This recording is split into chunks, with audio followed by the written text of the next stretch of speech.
बात करेंगे बहु हैलोजन यौगिकों के बारे में। बहु हैलोजन यौगिकों में सबसे पहली बात करते हैं कि ये होते क्या हैं। तो वे कार्बनिक यौगिक जिनके अणुओं में से एक से अधिक हैलोजन परमाणु उपस्थित होते हैं, यानी कि ऐसे हाइड्रोकार्बन जिनमें एक से अधिक हाइड्रोजन जो है हैलोजन द्वारा विस्थापित होकर के एक से अधिक हैलोजन परमाणु उपस्थित होते हैं, क्या कहलाते हैं? बहु हैलोजन यौगिक कहलाते हैं। जैसे CH2Cl2 डाइक्लोरोमीथेन, कार्बन टेट्राक्लोराइड या ट्राइक्लोरोमीथेन, या फिर इधर देख सकते हैं आप इसको फ्रीऑन 1,2 भी बोलते हैं, या फिर डाइफ्लोरोमीथेन भी इसे कहा जाता है। ऐसे ही ट्राई आयोडोमीथेन 2,2 DDT भी अपने आप में एक पॉली हैलोजन कंपाउंड है।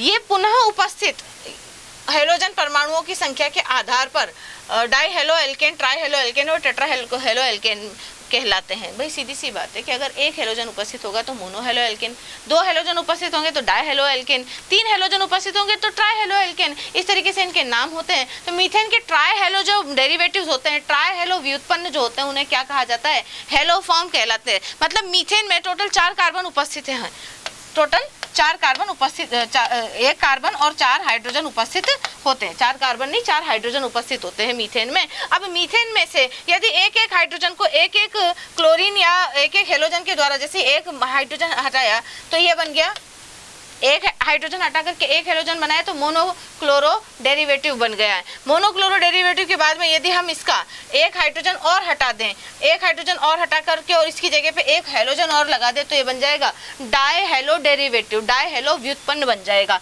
और इसी तरीके से यदि हम एक हाइड्रोजन और हटा दें और इसकी जगह पर हैलोजन लगा दें तो ये बन गया ट्राई हेलो व्युत्पन्न किसका? मीथेन का, एक कार्बन वाले का, है ना, जिसमें एक कार्बन होता है उसको मीथेन बोलते हैं। तो ऐसा हाइड्रोकार्बन जिसमें एक कार्बन है उसको मीथेन बोलते हैं। और उसके 3 हाइड्रोजन यदि 3 हैलोजन से रिप्लेस कर दिए जाते हैं तो ये क्या बनाता है? हेलो फॉर्म बनाता है। अब हेलो फॉर्म जो बनता है, अगर क्लोरीन जुड़ा हुआ है तो क्लोरोफॉर्म, आयोडीन जुड़ा हुआ है तो आयोडोफॉर्म, ब्रोमीन जुड़ा हुआ है ब्रोमोफॉर्म और फ्लोरीन जुड़ा हुआ है तो फ्लोरोफॉर्म ये कहलाते हैं। डाई हेलो एल्केनों का जो वर्गीकरण है वो किस प्रकार से किया गया है? इनको जेम डाई हेलाइड और विसिनल डाई हेलाइड जो है उनमें व्यवस्थित किया गया है। तो डाई हेलो एल्केनों में यदि दोनों हैलोजन परमाणु समान कार्बन पर उपस्थित होते हैं तो ये जेम डाई हेलाइड बनाते हैं तथा सामान्य नामकरण पद्धति से इसे एल्किलिडीन हेलाइड कहा जाता है। देख लीजिए, इस कार्बन के जो 2 हाइड्रोजन है, मतलब एक ही कार्बन के 2 हाइड्रोजन यदि विस्थापित होकर के हैलोजन जोड़ते हैं तो वो जेम डाई हेलाइड कहलाते हैं। जैसे कि आइसोप्रोपिलिडीन ब्रोमाइड या एथिलिडीन क्लोराइड, इसको डीन लगा करके भी कहा जाता है। इसी प्रकार से दोनों हैलोजन परमाणु यदि निकटवर्ती कार्बनों पर जैसे कि यहाँ इस तरीके से जुड़े हुए हैं तो इन्हें विसिनल डाई हेलाइड कहा जाता है या इनको एल्किलिडीन डाई हेलाइड भी कहा जाता है। जैसे कि ये देख लीजिए, एथिलिडीन डाइक्लोराइड जिसे विसिनल डाई हेलाइड कहा जाता है। परंतु यदि 2 हैलोजन परमाणु यौगिक के दोनों सिरों पर उपस्थित होते हैं तो अल्फा ओमेगा डाई हेलाइड बनता है। अल्फा ओमेगा डाई हेलाइड का उदाहरण मैं बता देती हूँ आपको यहाँ पर। जैसे कि 4 कार्बन वाली जो चेन है या 5 कार्बन वाली जो चेन है, उसके प्रथम कार्बन और उसके अंतिम कार्बन का हाइड्रोजन यदि रिप्लेस कर दिया जाए, यहाँ पर मैंने हाइड्रोजन की लगा करके वैलेंसी कंप्लीट कर देनी है इस तरीके से, तो 2 सिरों पर उपस्थित जो हैलोजन है, ये हैलोजन डाई हेलाइड जो है वो क्या कहलाता है? अल्फा ओमेगा डाई हेलाइड कहलाता है। अब हम डाइक्लोरोमीथेन की बात करते हैं। तो मीथेन का जो डाइक्लोरो व्युत्पन्न ये होता है, इसका रासायनिक सूत्र जो है CH2Cl2 होता है और अलग अलग विधियों द्वारा इन्हें प्राप्त किया जा सकता है। तो देखिए इसका व्यावसायिक उत्पादन किस प्रकार से किया जाता है, देख लीजिए। फॉर्मेल्डिहाइड से इसे प्राप्त किया जाता है। तो देखिए फॉर्मेल्डिहाइड जो है PCl5 से अभिक्रिया करके आपको डाइक्लोरोमीथेन और POCl3 यहाँ से अलग हो जाता है, यानी कि जो ऑक्सीजन है इसके दोनों ही बंध टूटते हैं और POCl3 अलग हो जाता है और दोनों जगह पर Cl लग करके इस तरीके से डाइक्लोरोमीथेन का फॉर्मेशन यहाँ से होता है। इसके गुणधर्म क्या है भाई? ये वाष्पशील, रंगहीन और मीठी गंध वाला द्रव होता है। याद रखिएगा कि इसकी फिजिकल स्टेट क्या होती है बेटा? लिक्विड होती है, द्रव होती है। इसका क्वथनांक जो है वो 313 केल्विन होता है और इसकी क्रियाशीलता जो है वो सबसे ज्यादा होती है। इसी कारण जो तनु कास्टिक क्षार हैं इनके विलयन द्वारा अपघटित होकर ये फॉर्मेल्डिहाइड बना लेता है। मतलब इतना ज्यादा क्रियाशील होता है कि तनु कास्टिक क्षारों के साथ में अभिक्रिया करके वापस से फॉर्मेल्डिहाइड में परिवर्तित हो जाता है। देख लीजिए कि आपने ये जो डाइक्लोरोमीथेन लिया है, डाइक्लोरोमीथेन तनु NaOH के साथ में अभिक्रिया करके यहाँ से H2O जो है बाहर निकाल देता है और ये जो है एक अस्थायी प्रोडक्ट की फॉर्म में यहाँ पर प्राप्त होता है क्योंकि 2 Na जो है 2 Cl के साथ में NaCl बना लेते हैं और OH इधर जुड़ करके एक अस्थायी पदार्थ का निर्माण करते हैं। और ये अस्थायी यौगिक इसलिए क्योंकि एक कार्बन पर 2 OH जो है वो कभी भी नहीं रह सकते, तो यहाँ से H2O जो है बाहर निकल जाता है और ये फॉर्मेल्डिहाइड के रूप में आपको प्राप्त हो जाता है, अपघटित हो जाता है। इसके यूजेस क्या है भाई? डाइक्लोरोमीथेन का जो क्वथनांक तथा ज्वलनशीलता जो है वो कैसे होते हैं? निम्न होते हैं। इस कारण इनका प्रयोग खाद्य तथा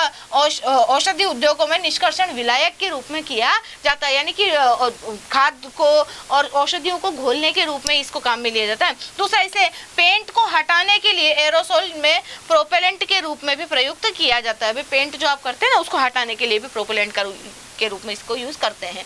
इसके दुष्प्रभाव भी हैं। दुष्प्रभाव क्या है कि भाई मनुष्य शरीर के संपर्क में आकर ये क्या उत्पन्न करता है? जलन उत्पन्न करने लगता है। दूसरा, मेथिलीन क्लोराइड जो है मनुष्य के केंद्रीय तंत्रिका तंत्र को भी हानि पहुंचाता है। क्यों? क्योंकि वायु में अगर इसकी थोड़ी सी भी मात्रा उपस्थित है ना तो ये देखने और सुनने की क्षमता में कमी ला सकता है। दूसरा, इसके संपर्क में आने पर जो आंखों का जो कॉर्निया होता है बेटा, ये उसको भी जला सकता है। क्लोरोफॉर्म, अब क्लोरोफॉर्म की बात कर लेते हैं। क्लोरोफॉर्म का जो IUPAC नाम है वो है 111 ट्राइक्लोरोमीथेन, यानी कि मीथेन का ट्राइक्लोरो डेरिवेटिव क्या कहलाता है? क्लोरोफॉर्म कहलाता है। प्रयोगशाला की जो विधि है इसको निर्माण करने की वो किस प्रकार से की जाती है कि भाई प्रयोगशाला में क्लोरोफॉर्म का जो निर्माण है इथाइल अल्कोहल और एसीटोन पर विरंजक चूर्ण की क्रिया द्वारा किया जाता है। इस अभिक्रिया को देखेंगे हम कि भाई इसके लिए आप क्या लेंगे। सबसे पहले तो विरंजक चूर्ण, इसके लिए 500 ml गोल पेंदे के फ्लास्क में, ये एक गोल पेंदे का फ्लास्क है जिसका खुद का वॉल्यूम यानी कि इसके अंदर कितना लिक्विड आ सकता है? 500 ml लिक्विड आ सकता है। इसमें 100 ग्राम विरंजक चूर्ण, 200 ml जल तथा 25 ml इथेनॉल या एसीटोन को डाल करके जब आप चित्रानुसार इसको उबालते हैं तो यहाँ जो बालू ऊष्मक की उपस्थिति में जब आप इसको उबालते हैं तो क्या होता है कि ये जो उत्पन्न वाष्प है, इस वाष्प में क्या, ये वाष्प जो है आश्रित होकर के इकट्ठी कर ली जाती है और ये आश्रित जो वाष्प है इसे ही क्लोरोफॉर्म कहा जाता है। तो यहाँ पर एसीटोन डालकर चित्रानुसार उपकरण में तैयार करते हैं और फ्लास्क को बालू ऊष्मक पर रखकर धीरे धीरे गर्म करते हैं। तो क्लोरोफॉर्म आश्रित होकर ग्राही के में रखे जल के नीचे एकत्रित होने लगता है। इस प्रकार प्राप्त क्लोरोफॉर्म, अब ये जो क्लोरोफॉर्म आपको प्राप्त हुआ है ये शुद्ध नहीं है। इसको शुद्ध करने के लिए क्या करेंगे? NaOH के तनु विलयन के साथ इसको धोया जाता है। अब धोएंगे तो सुखाना भी पड़ेगा, सुखाएंगे तो किससे सुखाएंगे? निर्जल CaCl2 के साथ में इसको सुखाकर पुनः आश्रित करते हैं और शुद्ध क्लोरोफॉर्म जो है 333 से 335 केल्विन पर आश्रित हो जाता है। तो आसवन करके इसको शुद्ध रूप में प्राप्त कर लिया जाता है। अब होने वाली अभिक्रियाएं कौन कौन सी है इस प्रक्रम में कि भाई इथेनॉल जो है, इथेनॉल से विरंजक चूर्ण की लुगदी को एथिल अल्कोहल के साथ में गर्म करने पर क्लोरोफॉर्म प्राप्त होता है। अभिक्रिया निम्न पदों में संपन्न होती है। सबसे पहले तो क्या होता है, ये जो कैल्शियम का ये जो यौगिक है, कैल्शियम का जो यौगिक है, इसे क्या कहा जाता है? विरंजक चूर्ण कहा जाता है। ये विरंजक चूर्ण जो है वो जल के साथ में अभिक्रिया करके यहाँ से क्लोरीन गैस मुक्त करता है तथा कैल्शियम हाइड्रोक्साइड बना लेता है। अब कैल्शियम हाइड्रोक्साइड जब आपस में बन गया तो क्लोरीन एथिल अल्कोहल को एसिडल्डिहाइड में ऑक्सीकृत कर देती है। ये जो क्लोरीन यहाँ पर बनी है ना, ये क्या करती है? इस इथेनॉल को इथेनॉल में कन्वर्ट कर देती है। इथेनॉल मतलब एल्डिहाइड में कन्वर्ट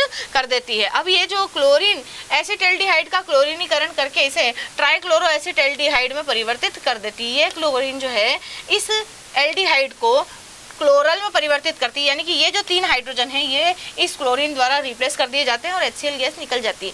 ये क्लोरल जो है बाद में कैल्शियम हाइड्रोक्साइड के साथ में इस प्रकार से अभिक्रिया करके CHCl3 के 2 मोल यानी कि क्लोरोफॉर्म के 2 मोल और कैल्शियम फॉर्मेट का 1 मोल प्राप्त होता है। तो स्पष्ट है कि उपरोक्त अभिक्रिया में क्लोरीन जो है ऑक्सीकारक तथा क्लोरीनीकारक दोनों का ही काम यहाँ पर करती है। आगे देखेंगे तो एसीटोन से विरंजक चूर्ण की लुगदी को एसीटोन के साथ में गर्म करने पर एसीटोन से मतलब सबसे पहले तो आप क्या करेंगे, वही आपका विरंजक चूर्ण लेंगे।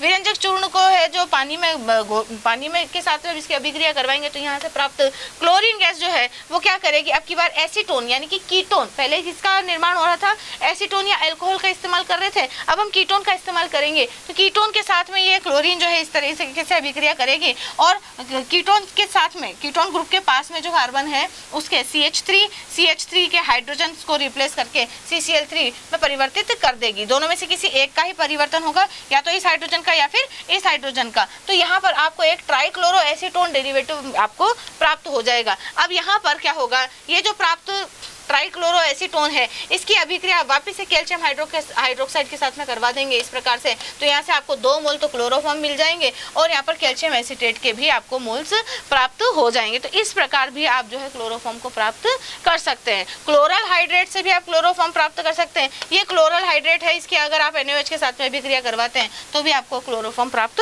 हो जाती है। यद्यपि क्लोरल हाइड्रेट जो है, क्लोरल हाइड्रेट ये क्लोरल हाइड्रेट CCl3CHO.H2O हाइड्रेट का मतलब है कि यहाँ पर क्रिस्टलन जल उपस्थित है। ये जो क्लोरल हाइड्रेट है क्लोरल हाइड्रेट में जो 2 OH समूह हैं वो एक ही कार्बन पर उपस्थित हैं अगर आप देखें तो, परंतु फिर भी यह स्थायी होता है। क्यों? क्योंकि यह कार्बन, ये जो OH है, ये देखिए इस कार्बन पर ये वाला OH समूह और ये वाला OH समूह दोनों ही उपस्थित है। अब ये दोनों OH समूह क्या करेंगे, पास में उपस्थित जो कार्बन है उसके क्लोरीन के साथ में इस प्रकार हाइड्रोजन बंध बना लेंगे। आप इसको इस प्रकार भी देख सकते हैं, यदि यहाँ परेशानी आ रही हो तो भाई OH, इस कार्बन से जुड़ा O और ये H और ये हाइड्रोजन, और ये क्लोरल हाइड्रेटेड है ना। अब यहाँ पर आपको हमने कहा था कि भाई एक कार्बन पे 2 OH उपस्थित नहीं रह सकते, अस्थायी उत्पाद बनता है ये। तो अस्थायी जो ये है ये यहाँ पर क्लोरल के रूप में स्थायी होता है। क्यों? क्योंकि क्लोरीन और हाइड्रोजन के बीच में यहाँ पर क्या हो जाती है, हाइड्रोजन बंध बन जाता है, और हाइड्रोजन बंध बनने की वजह से ये जो क्लोरल हाइड्रेट है ये स्थायी जो यौगिक है उसकी भांति व्यवहार करता है। क्लोरोफॉर्म का औद्योगिक निर्माण। अब क्लोरोफॉर्म को औद्योगिक रूप से किस प्रकार बनाया जाता है, तो भाई मीथेन के हेलोजनीकरण द्वारा इसे प्राप्त किया जाता है। आप मीथेन ले लीजिए, मीथेन को क्लोरीन के साथ में उत्प्रेरक की उपस्थिति में, उत्प्रेरक के रूप में जो है आप नाइट्रोजन वगैरह का इस्तेमाल कर सकते हैं। इस प्रकार उत्प्रेरक की उपस्थिति में monochloro derivative, dichloro derivative, trichloro derivative और टेट्राक्लोरो डेरिवेटिव या व्युत्पन्न आपको प्राप्त होते हैं। यहाँ पर से यदि आप जो है प्रभाजी आसवन करवाएं तो इस मिश्रण में से आप क्लोरोफॉर्म को अलग कर सकते हैं। कार्बन टेट्राक्लोराइड का भी आप चयन यदि आप आयरन की उपस्थिति में भाप के साथ में करवा देते हैं तो यहाँ से क्या होगा, एक तो HCl बाहर हो जाएगा और क्लोरोफॉर्म आपको प्राप्त हो जाएगा। एथिल अल्कोहल से जो है वो एथिल अल्कोहल से भी आप जो है इसको प्राप्त कर सकते हैं। तो वृहद स्तर पर क्लोरोफॉर्म का उत्पादन इसी विधि द्वारा किया जाता है। तो क्या करते हैं, सबसे पहले एथिल अल्कोहल युक्त सोडियम क्लोराइड जो है विलयन के विद्युत अपघटन द्वारा इसको करवाया जाता है। सबसे पहले जो है आप NaCl लेंगे। NaCl आपको मालूम है Na+ और Cl- में टूटता है, और इसके कितने 2 मोल लिए जाते हैं। 2 मोल लिए जाएंगे तो एक क्लोरीन जो है, एक इलेक्ट्रॉन निकाल करके जो है क्लोरीन में क्या हो जाएगा, ऑक्सीकृत हो जाएगा। और ऑक्सीकृत हो जाएगा तो यहाँ से जब 2 क्लोरीन आपस में मिलेंगे तो Cl2 गैस का निर्माण हो जाएगा। एनोड पर तो यह अभिक्रिया होती है, और कैथोड पर क्या होता है कि 2 सोडियम जो है 2 हाइड्रोजन के साथ में 2 इलेक्ट्रॉन लेकर के NaOH का निर्माण करते हैं। यहाँ से ये जो Cl है, उत्पन्न जो Cl2 है, ये एथिल अल्कोहल का ऑक्सीकरण कर देती है। एथिल अल्कोहल का ऑक्सीकरण करके इसको एसिटाल्डिहाइड में परिवर्तित कर देती है। एसिटाल्डिहाइड जो है वापस क्लोरीन की उपस्थिति में जो है ट्राइक्लोरो एल्डिहाइड का निर्माण करेगा, यानी कि क्लोरल का निर्माण करेगा। ये क्लोरल बाद में NaOH के साथ में अभिक्रिया करके क्लोरोफॉर्म का निर्माण कर देगी और सोडियम फॉर्मेट अलग हो जाएगा। ऐसी कैसी अभिक्रिया हमने पहले देखी थी, बट हमने वहाँ पर क्लोरीन गैस किस प्रकार से प्राप्त की थी, अलग तरीके से प्राप्त की थी। यहाँ जो क्लोरीन गैस है वो आप जो है विद्युत अपघटन द्वारा प्राप्त कर रहे हैं। केवल यही इन दोनों अभिक्रियाओं में अंतर है। इसकी भौतिक गुणों की बात करें तो ये रंगहीन होता है, मधुर गंधयुक्त होता है और ज्वलनशील द्रव होता है। दूसरा, क्वथनांक जो है इसका 334 केल्विन होता है, तथा हिमांक जो है वो 334 केल्विन तो क्वथनांक और 210 केल्विन जो इसका हिमांक होता है। आपेक्षिक घनत्व जो है वो 1.485 होता है। जल की तुलना में कैसा होता है बेटा, भारी होता है। ईथर और अल्कोहल में विलय होता है, परंतु जल में ये अविलय होता है। जैसे तेल और पानी मिलाने पर तेल ऊपर और पानी नीचे रह जाता है ना, बिल्कुल उसी प्रकार से क्लोरोफॉर्म जो है वो जल के नीचे रहता है और जल ऊपर, पानी जो है वो क्लोरोफॉर्म के ऊपर रहता है। इसकी वाष्प को सूंघने पर अस्थायी मूर्छा यानी कि अनकॉन्शियसनेस आ जाती है, बेहोश हो जाते हैं। क्लोरोफॉर्म के इसी गुण के कारण इसे शल्य क्रिया या शल्य चिकित्सा, जैसे ऑपरेशन वगैरह होते थे ना पहले के ज़माने में, तो ऑपरेशन के टाइम पे निश्चित तक एनेस्थेटिक के रूप में इसको इस्तेमाल किया जाता था। ऑपरेशन करने के पहले एनेस्थीसिया दिया जाता है ताकि मरीज जो है वो अर्धचेतन अवस्था में या अस्थायी मूर्छा में चला जाए। अस्थायी मूर्छा में जाने के बाद में उसका ऑपरेशन आसानी से हो पाए। तो पहले इसका इस्तेमाल जो है अस्थायी मूर्छा दिलाने में इस प्रकार से किया जाता था शल्य चिकित्सा के दौरान, परंतु वर्तमान में इसकी विषैली प्रकृति के कारण इसका उपयोग निश्चेतक के रूप में नहीं किया जाता। इसीलिए पहले के जो जमाने के या पुराने जो जब भी ऑपरेशन की बात आती थी तो लोग बड़ा डर जाते थे। क्यों? क्योंकि निश्चेतक के रूप में ये क्लोरोफॉर्म जो है थोड़ा हानिकारक होता था। कैसे हानिकारक होता है इसके बाद में अभी बताते हैं यहाँ पर कि, और अभी की रासायनिक अभिक्रियाओं में इसके बारे में चर्चा करेंगे। तो अब जो है इसको निश्चेतक के रूप में इस्तेमाल नहीं किया जाता है, या सामान्य परिस्थितियों में वायु में नहीं जलता है, परंतु इसकी वाष्प को यदि प्रज्वलित करने पर हरी किनारों युक्त ज्वाला के रूप में ये जलता है, यानी कि इसकी भाप जलती है, ये खुद नहीं जलता है। दूसरा, रासायनिक गुणधर्मों की बात करें तो रासायनिक गुणधर्म देख लीजिए आप, यदि क्लोरोफॉर्म का ऑक्सीकरण करवाते हैं तो ये फॉस्जीन में परिवर्तित हो जाता है और फॉस्जीन की वजह से ही इंसान की जो है वो मृत्यु हो जाती है। यदि एनेस्थेटिक के रूप में आपके क्लोरोफॉर्म दिया जा रहा है और अगर उस क्लोरोफॉर्म का ऑक्सीकरण हो जाता है वायु की उपस्थिति में तो फॉस्जीन बन जाती है, जो कि एक जहरीली गैस है, और ये जहरीली गैस ही जो है हमारी बॉडी में जाकर के हमारे प्राण ले लेती है। इसका अपचयन करवाने पर ये डाईहेलोजन, मोनोहेलोजन व्युत्पन्नों में तथा एल्केन में अपचयित हो जाता है। NaOH या KOH के साथ में इसकी अभिक्रिया करवाते हैं तो सोडियम पोटेशियम फॉर्मेट का निर्माण होता है और इसका हेलोजनीकरण करवा देंगे तो ये टेट्राहेलो डेरिवेटिव में परिवर्तित हो जाएगा। क्लोरोफॉर्म का नाइट्रेशन करवाने पर ये जो है नाइट्रोपिक्रीन देखो CCl3 NO2 नाइट्रोपिक्रीन का फॉर्मेशन ये कर देता है। सिल्वर के साथ में एल्काइन का निर्माण करता है, एसीटोन के साथ में क्लोरीटोन बनाता है। राइमाटीमान यदि अभिक्रिया करवाई आपने फिनॉल प्लस क्षार की उपस्थिति में तो सैलिसिल एल्डिहाइड का निर्माण यहाँ पर होगा। फिनॉल प्लस क्षार की उपस्थिति में क्लोरोफॉर्म की अभिक्रिया द्वारा सैलिसिल एल्डिहाइड का निर्माण होता है और क्लोरोफॉर्म की कार्बिलैमिन अभिक्रिया या आइसोसाइनाइड अभिक्रिया से आइसोसाइनाइड का निर्माण यहाँ से होता है। आइसोसाइनाइड वाला गंदी बदबू वाला एक पदार्थ होता है। प्राथमिक अमीन तथा क्षार की उपस्थिति में ये काम होता है। अब अगर क्लोरोफॉर्म की अभिक्रिया सोडियम इथॉक्साइड के साथ में अगर आप करवाते हैं तो एथिल फॉर्मेट का निर्माण होता है। पाइरॉल के साथ में यदि अभिक्रिया करवाते हैं तो देखो C2H5ONA या NaOH के साथ में इसकी अभिक्रिया है तो 2-क्लोरोपिरिडीन या पाइरॉल 2-एल्डिहाइड का निर्माण यहाँ से होता है। और क्लोरोफॉर्म की यदि 2-ब्यूटीन के साथ में अभिक्रिया करवाई जाती है NaOH की उपस्थिति में तो 2-मेथिल ब्यूटेनोइक अम्ल का निर्माण यहाँ से हो जाता है। इस प्रकार ये जो है रासायनिक अभिक्रियाएं देता है। अब इसके उपयोगों की बात करते हैं तो इसका उपयोग जैसे औषधि यानी कि क्लोरीटोन जो कि एक निद्राकारी औषधि है उसमें इस्तेमाल किया जाता है। कृमिनाशी यानी कि क्लोरोपिक्रीन जो कीड़े वगैरह मारने के लिए क्लोरोपिक्रीन का इस्तेमाल किया जाता है। इसका उपयोग जो है निश्चेतक के रूप में भी किया जा सकता है, परंतु इसके हानिकारक प्रभाव के कारण आजकल इसका उपयोग जो है वो नहीं किया जाता है। क्लोरोफॉर्म का उपयोग जो है फ्रियोन प्रशीतक जो R22 के नाम से जाना जाता है इसके निर्माण में भी किया जाता है। इसका प्रयोग प्रयोगशाला में अभिकर्मक के रूप में भी किया होता है तथा इसे PTFE टेफ्लॉन जो है इसके निर्माण में भी प्रयुक्त किया जाता है।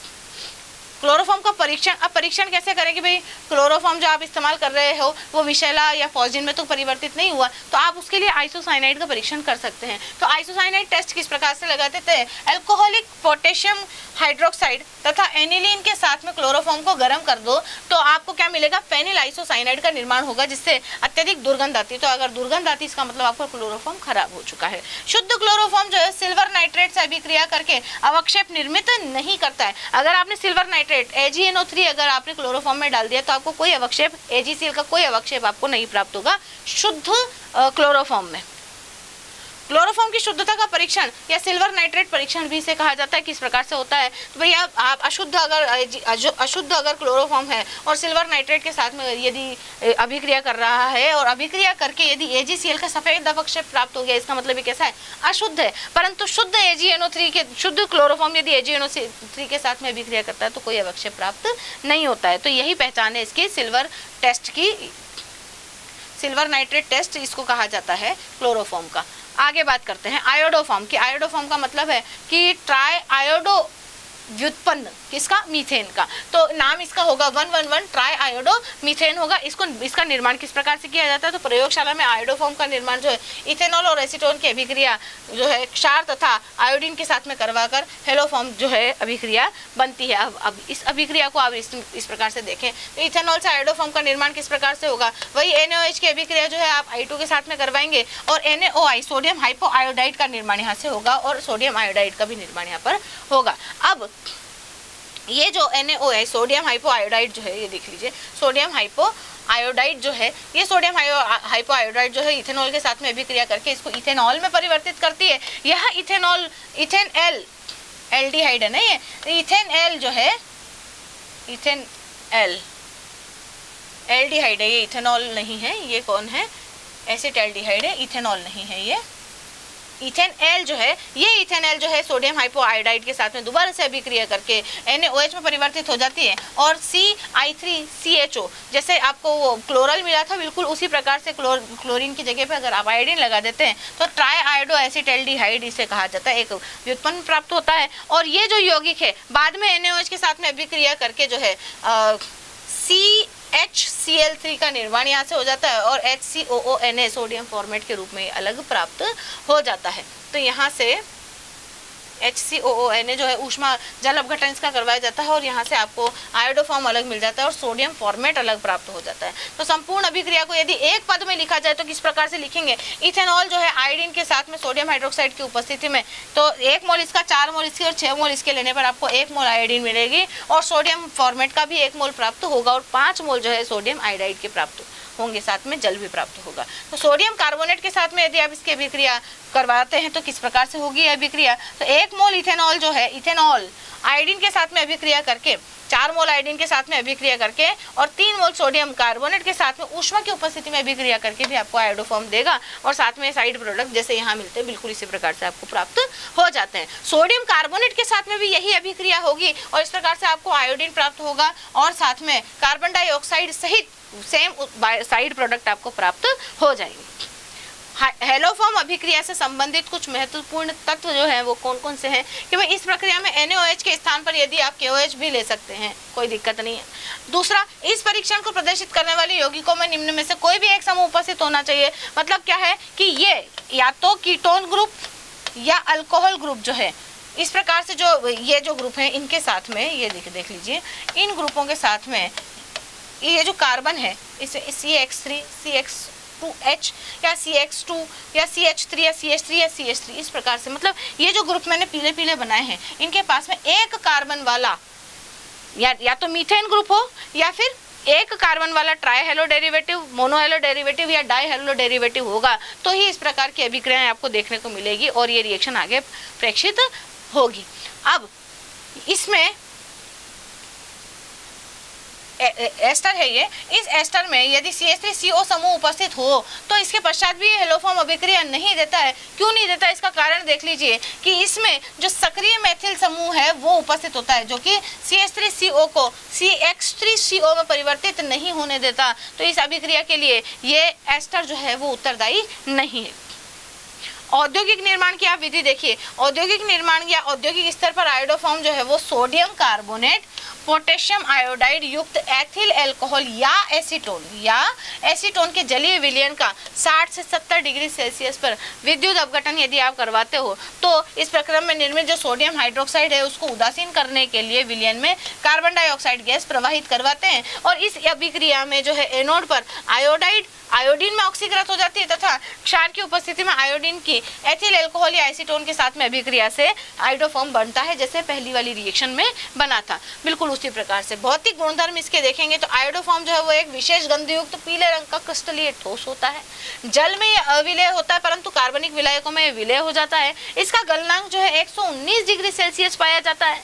इसका जो स्थायित्व होता है वो CHCl3 तथा CHBr3 की तुलना में थोड़ा सा कम होता है। क्यों? क्योंकि आयोडीन का जो आकार होता है बेटा वो बड़ा होता है। बड़ा आकार होने की वजह से जो है जल्दी से बंध जो है वो जल्दी से टूट जाता है और जो है इसका विघटन आसानी से आयोडीन में हो जाता है। अब आयोडीन में यदि इसका विघटन हो जाता है तो ये बैंगनी रंग की वाष्प में परिवर्तित हो जाता है आयोडीन के रूप में। CHI3 अगर AgNO3 के साथ में अभिक्रिया करता है तो CAG जैसे AgCl का प्रेसिपिटेट मिलता था क्लोरोफॉर्म की AgNO3 के साथ अभिक्रिया करवा करके, बिल्कुल उसी प्रकार से यदि आप आयोडोफॉर्म की अभिक्रिया सिल्वर के साथ में करवाते हैं तो आपको जो है AgI का पीला अवक्षेप प्राप्त होता है। जबकि शुद्ध अवस्था में CHCl3 जो है AgNO3 के साथ में कोई अभिक्रिया नहीं दे रही थी, ध्यान रखिएगा।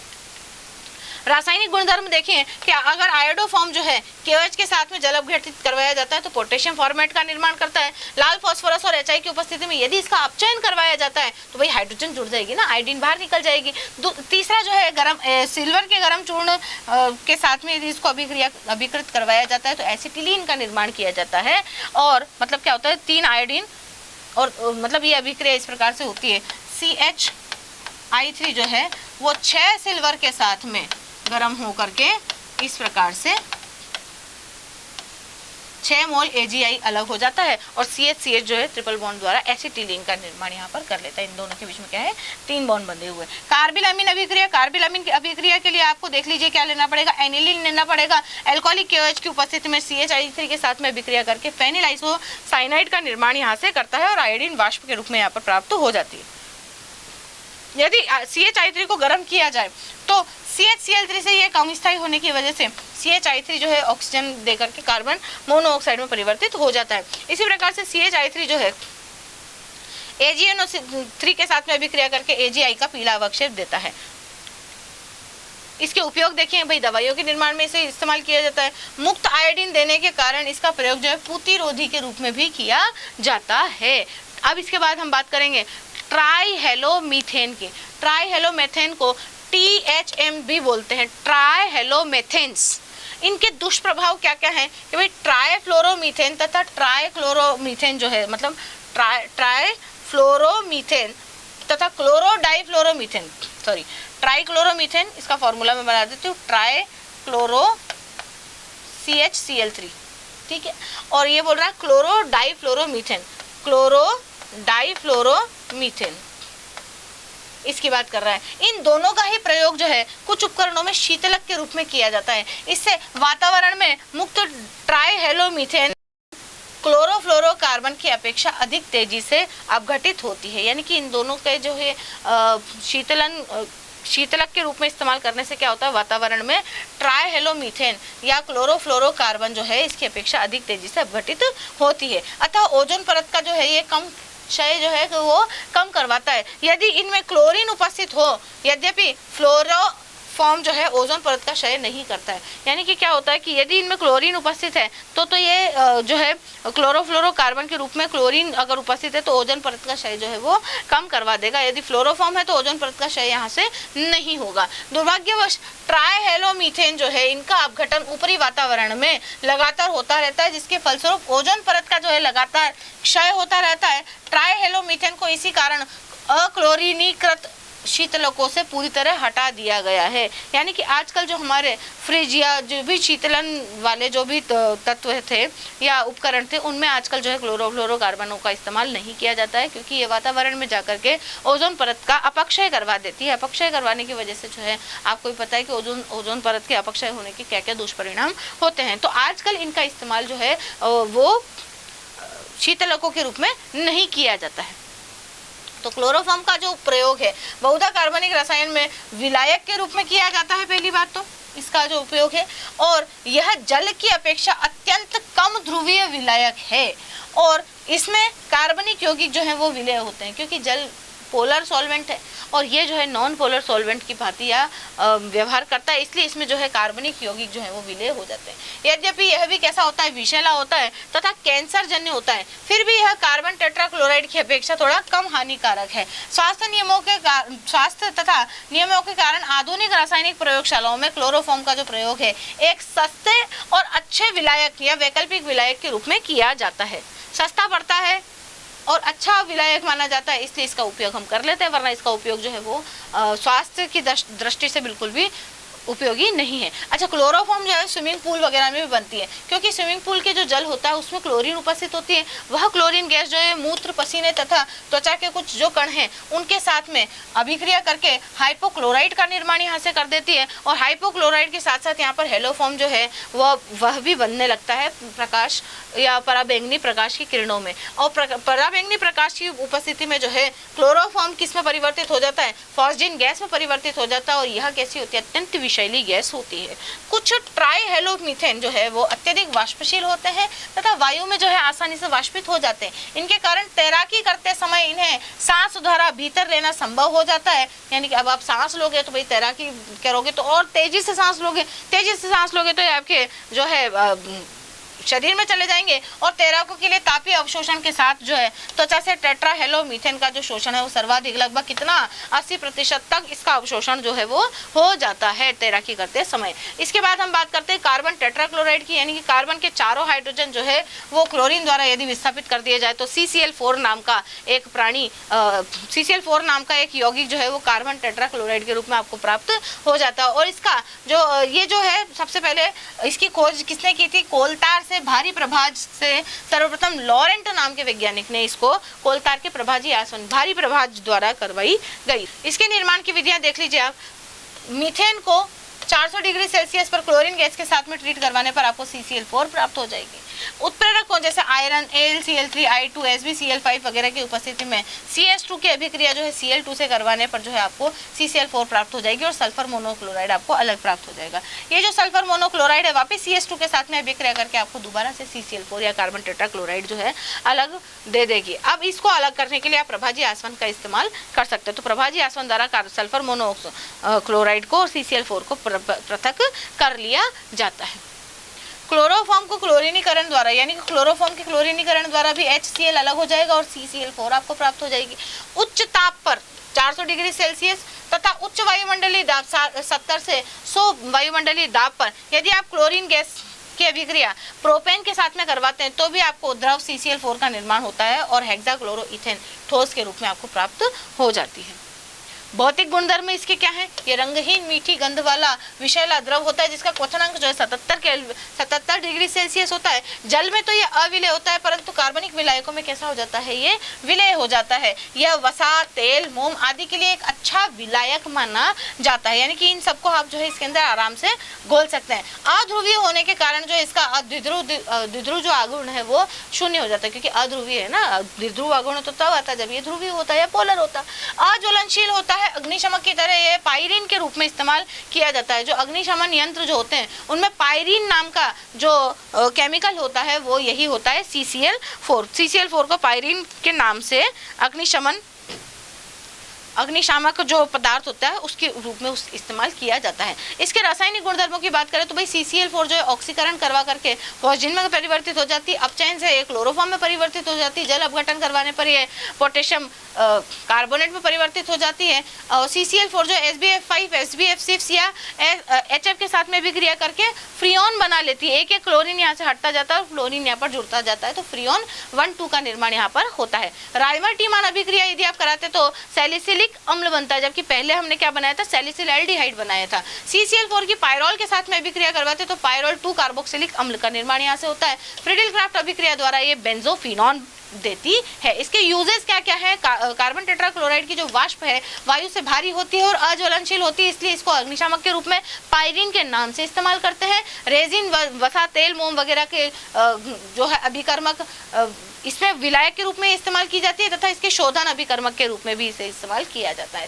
फ्रियोन के निर्माण में शीतलकों में जो प्रयुक्त गैस होती है फ्रियोन, उनके प्रयोग में उनके जो निर्माण है उसमें भी इसको काम में लिया जाता है। प्रयोगशाला के अभिकर्मक के रूप में भी यह काम आती है। औषधियों के निर्माण में जैसे हेलमेंथनाशी को हुकवर्म के उपचार में प्रयोग में किया जाता है। हुकवर्म जो है आंत में उपस्थित एक तरह का कीड़ा होता है जिसे हुकवर्म कहते हैं, उसके जो नाश करने के लिए हेलमेंथनाशी के निर्माण में भी आप जो है क्लोरोफॉर्म का इस्तेमाल कर सकते हैं। हानिकारक प्रभाव क्या है कि भाई CCl4 के जो संपर्क में आने पर हृदय की धड़कन जो है वो अनियंत्रित हो जाती है और हार्ट अटैक भी आ सकता है। आँखों के संताप उत्पन्न कर देती है, आँखों में हो सकता है खुजली, जलन, दर्द वगैरह ये उत्पन्न कर दे, ये इसके हानिकारक प्रभाव है। इसके संपर्क में रहने पर जो है चक्कर भी आ सकते हैं, मति भ्रम, यानी कि आप बहकी बातें करने लगते हैं, आपको कुछ भी समझ में नहीं आता है, इसको कहते हैं मति भ्रम। जी घबरा सकता है आपका, उल्टी आ सकती है, ये सारी समस्याएं जो है आपको हो सकती हैं यदि आप इसके संपर्क में आते हैं। इसके कारण जो है स्नायु कोशिकाएं जो है अस्थायी रूप से जो है वो स्थायी रूप से नष्ट हो जाती हैं। इनके प्रभाव में मूर्छा, अचेतना या मृत्यु तक भी हो सकती है। इतना हानिकारक CCl4 आपका हो सकता है। वायुमंडल में ये जो है ओजोन परत का क्षय करती जाती है, जिसके कारण पराबैंगनी किरणों का जो स्तर है वो बढ़ जाता है और त्वचा का कैंसर, आंख के दोष, प्रतिरोधक क्षमता में कमी वगैरह ये सब आपको देखने को मिलते हैं। क्लोरोफ्लोरोकार्बन, अब हम बात करेंगे क्लोरोफ्लोरोकार्बन की। तो क्लोरोफ्लोरोकार्बन क्या होता है? या तो मीथेन या इथेन, यानी कि एक कार्बन वाले या दो कार्बन वाले हाइड्रोकार्बनों में से आप हाइड्रोजन को फ्लोरीन और क्लोरीन द्वारा यदि विस्थापित कर देते हैं तो बनने वाले जो भी उत्पाद होते हैं वो क्लोरोफ्लोरोकार्बन कहलाते हैं। जैसे CHF2Cl, ये देख लीजिए, CHF2 CHCl2, तो इनके अलग अलग नाम होते हैं, उनके बारे में भी हम चर्चा करेंगे। जैसे इसको बोलते हैं मोनोक्लोरो डाइफ्लोरोमीथेन, इसको आप बोलोगे डाइक्लोरो डाइफ्लोरोमीथेन, इसको आप बोलोगे डाइफ्लोरो डाइक्लोरो 1,1 डाइक्लोरो और 2,2 डाइफ्लोरो इथेन। इस तरीके से आप इनके नाम लिख सकते हैं। फ्रियोन का नामकरण लिखने की एक विशेष पद्धति होती है। इस फ्रियोन के नामकरण की विशेष पद्धति को समझेंगे कि इस पद्धति में फ्रियोन को CBA इस प्रकार से लिखा जाता है। यहाँ पर C क्या है? कार्बन परमाणु की संख्या जो है, जितने कार्बन परमाणु उपस्थित है उसमें से एक आप कम कर दो, जितने हाइड्रोजन परमाणु है उसको एक जोड़ दो तो आपको B मिलेगा, और फ्लोरीन परमाणुओं की जो संख्या है उसको A से प्रदर्शित किया गया है। तो देख लीजिए CFCl3 में भाई कार्बन परमाणु कितने हैं, उसमें से एक कम कर दो, एक कार्बन परमाणु है, एक कम कर देंगे तो 0 आएगा। जितने हाइड्रोजन परमाणु है, अब हाइड्रोजन परमाणु तो है ही नहीं, देखो B प्राप्त करने के लिए आपको क्या करना पड़ेगा? जितने हाइड्रोजन परमाणु है, यहाँ पर देखिए हाइड्रोजन परमाणु एक भी नहीं है, परंतु एक अगर यदि जोड़ देते तो हाइड्रोजन परमाणु इसमें एक हो जाएंगे, और फ्लोरीन जितने हैं उतने ही, फ्लोरीन है कितने हैं? फ्लोरीनों की संख्या यहाँ पर CFCl3 में फ्लोरीन की जो संख्या है वो है 1। तो इसका नाम हो जाएगा बच्चों फ्रियोन CBA, फ्रियोन 011, इसका नाम हो जाएगा फ्रियोन 011। इस प्रकार से आप इसका नाम लिख सकते हैं। अब 0 अगर आप नहीं भी लिखना चाहते तो आप फ्रियोन 11 भी लिख सकते। तो देख लीजिए, ये कार्बन, एक कार्बन है तो 0 कार्बन आ जाएंगे, फ्लोरीन 1 है, हाइड्रोजन भी एक ही है और फ्लोरीन भी एक, फ्लोरीन 2 है, तो इसका नाम हो जाएगा फ्रियोन 1,2। देख लीजिए, अब यहाँ पर देख लीजिए कार्बन 2 है, कार्बन में से एक कम कर देंगे तो 1, हाइड्रोजन एक भी नहीं है तो 1, और फ्लोरीन 2 है तो 112, फ्रियोन 112। इस प्रकार से आप जो है फ्रियोन के नाम लिख पाएंगे। इस फ्रियोन के निर्माण की कुछ विधियां हैं, उनके बारे में चर्चा करते हैं। तो एंटीमनी पेंटाक्लोराइड जो है उत्प्रेरक की उपस्थिति में आप एंटीमनी ट्राइफ्लोराइड के साथ में कार्बन टेट्राक्लोराइड की अभिक्रिया से भी आप फ्रियोन प्राप्त कर सकते हैं। एंटीमनी पेंटाफ्लोराइड की उपस्थिति में हाइड्रोजन फ्लोराइड की अभिक्रिया जब कार्बन टेट्राक्लोराइड के साथ में करवाई जाती है तो इस प्रकार से कार्बन क्लोरोफ्लोरोकार्बन का यहाँ पर निर्माण किया जाता है। इसके भौतिक गुणधर्मों की बात करें तो अज्वलनशील, रंगहीन, अविषैले होते हैं और कम क्वथनांक वाले द्रव होते हैं। ये 550 डिग्री सेल्सियस तक तो ये स्थायी होते हैं। इनमें से सबसे उपयोगी और महत्वपूर्ण जो है वो ये वाला CF2Cl2, जिसका सामान्य नाम फ्रियोन 12 है, इसको ही सबसे ज़्यादा मात्रा में हम देखते हैं, यानी कि ये सबसे ज़्यादा उपयोगी और महत्वपूर्ण क्लोरोफ्लोरोकार्बन है। इसकी रासायनिक अभिक्रियाओं की हम बात करें तो समताप मंडल में जो क्लोरोफ्लोरोकार्बन है पराबैंगनी किरणों द्वारा अपघटित होकर के जो है ये क्लोरीन फ्री रेडिकल का निर्माण करता है, क्लोरीन मुक्त मूलक का निर्माण करता है। यह क्लोरीन मुक्त मूलक क्या काम करती है बेटा? ये क्लोरीन मुक्त मूलक जो है ऊपर जाकर के ओजोन के साथ में अभिक्रिया करके इस प्रकार से कंपाउंड का फॉर्मेशन करती है और ओजोन जो है उसको ऑक्सीजन में अपघटित कर देती है। अब ओजोन का अगर ऑक्सीजन में अपघटन हो जाएगा तो यहाँ से आपको देखने को मिलेगा कि ये क्या कर रही है, ओजोन का अपघटन कर रही है, और ओजोन का अपघटन ये इस प्रकार से लगातार करती रहती है। अब बाद में ये वाला जो कंपाउंड है वापस ऑक्सीजन के साथ में अभिक्रिया करके फिर से क्लोरीन मुक्त मूलक बना लेगा और ये क्लोरीन मुक्त मूलक वापस ओजोन का इस प्रकार से अपघटन करवाती जाएगी। तो आप देखेंगे कि एक क्लोरीन मुक्त मूलक जो है लगातार ओजोन के 1000 से अधिक अणुओं को विखंडित कर देती है, और यही क्या कहलाता है? ओजोन का डिप्लेशन या ओजोन का विखंडन कहलाता है। तो इसके उपयोग क्या क्या होते हैं भैया? प्रशीतक के रूप में इस्तेमाल किए जाते हैं। कौन? क्लोरोफ्लोरोकार्बन। एरोसोल प्रणोदक के रूप में भी इसे वायुयान या रॉकेट वगैरह में प्रयोग करते हैं। वायु शीतलन के उद्देश्य से भी इसे उपयोग में किया जाता है।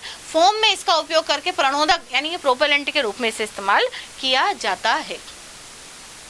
वातावरण पर इसका क्या इफेक्ट पड़ेगा, तो भैया फ्रियोन के अपघटन के फलस्वरूप ओजोन परत का जो है क्षय हो जाता है। ओजोन इसके संपर्क में अधिक रहने पर जो है चक्कर आना, चेतना खोना, केंद्रीय स्नायु तंत्र का जो है विकार आना, हृदय की धड़कन वगैरह जो है वो कम हो जाती है। इसकी वाष्प जो है इसको वायु में विस्थापित करती है तथा प्रभावी क्षेत्र से दम घुट जाता है और मृत्यु भी कभी कभी हो जाती है। यद्यपि ये अज्वलनशील है, फिर भी इसके दहन के फलस्वरूप जो है हाइड्रोफ्लोरिक एसिड का निर्माण होता है। पॉइजन तथा अन्य स्पीशीज प्राप्त यहाँ से हो जाती है, यानी कि बहुत हानिकारक होता है। इसके बाद में हम बात करेंगे डीडीटी की। डीडीटी का जो रासायनिक नाम है वो है 2,2 विसिनल, विसिनल डाइहैलाइड होता है, ध्यान रखिएगा, विसिनल पैराक्लोरोफेनिल 1,1,1 ट्राइक्लोरोइथेन इसका रासायनिक नाम होता है। सामान्यतः ऐसा पैराडैश डाइक्लोरो डाइफेनिल ट्राइक्लोरोमीथेन इथेन भी इसे कहा जाता है। इसके निर्माण की जो विधि है वो कैसी है कि भाई 1 मोल क्लोरल की अभिक्रिया जो है सांद्र सल्फ्यूरिक अम्ल द्वारा निर्जल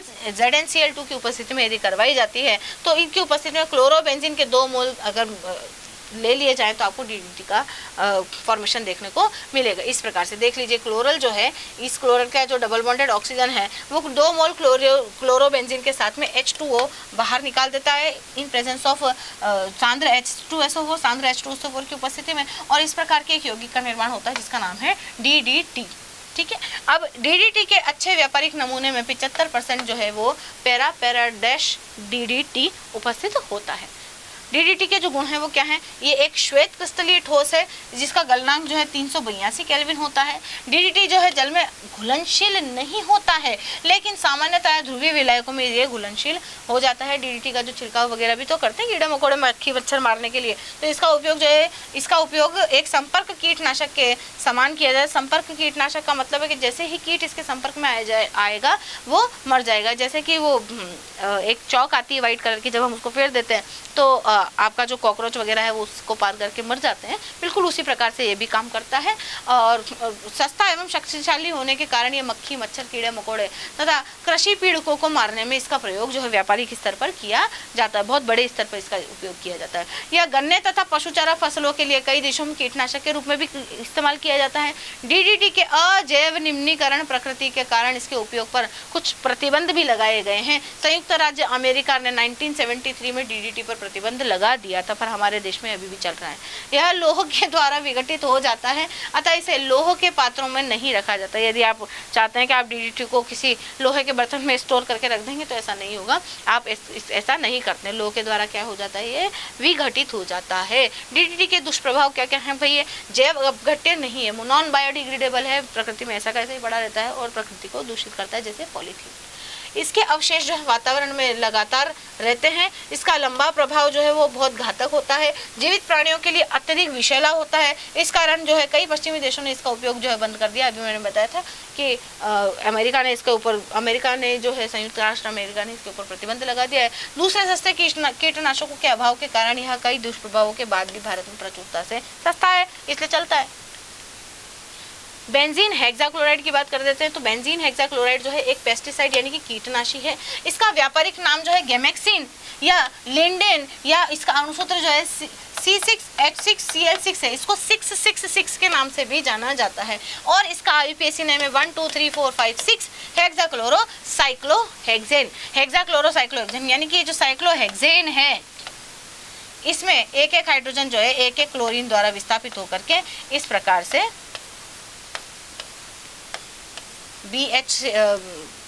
BHC का इसका नाम है बेटा BHC भी इसको बोलते हैं, बेंजीन हेक्साक्लोराइड। 666 भी इसे कहा जाता है। गैमेक्सिन या लिंडेन भी इसे कहा जाता है, लिंडेन या गैमेक्सिन भी इसे कहा जाता है, गैमेक्सिन, कोई फर्क नहीं पड़ता। निर्माण किस प्रकार से किया जाता है, बेंजीन पर क्लोरीन की अभिक्रिया द्वारा सूर्य के प्रकाश में एक एक जो है हाइड्रोजन Cl के साथ में HCl बनाता जाता है, और एक एक Cl जो है वो यहाँ पर विस्थापित होकर के बेंजीन हेक्साक्लोराइड का निर्माण यहाँ से कर देती है। डीडीटी की अपेक्षा जो ये अधिक प्रभावशाली और गंधरहित होती है, इसे डीडीटी से श्रेष्ठ माना जाता है। और इसके उपयोग क्या है, इसका उपयोग जो है सफ़ेद चींटी, लीफ ऊपर, टर्माइट वगैरह, टर्माइट मतलब जो आपके तो इसका उपयोग जो है सफ़ेद चींटी, लीफ हूपर, टर्माइट आदि के नाश में किया जाता है। यानी कि डीडीटी की अपेक्षा ये ज़्यादा अच्छा कीटनाशी माना जाता है, क्योंकि अधिक प्रभावशाली होता है, गंध रहित होता है। ठीक है, तो आज के चैप्टर में इतना ही। नमस्कार।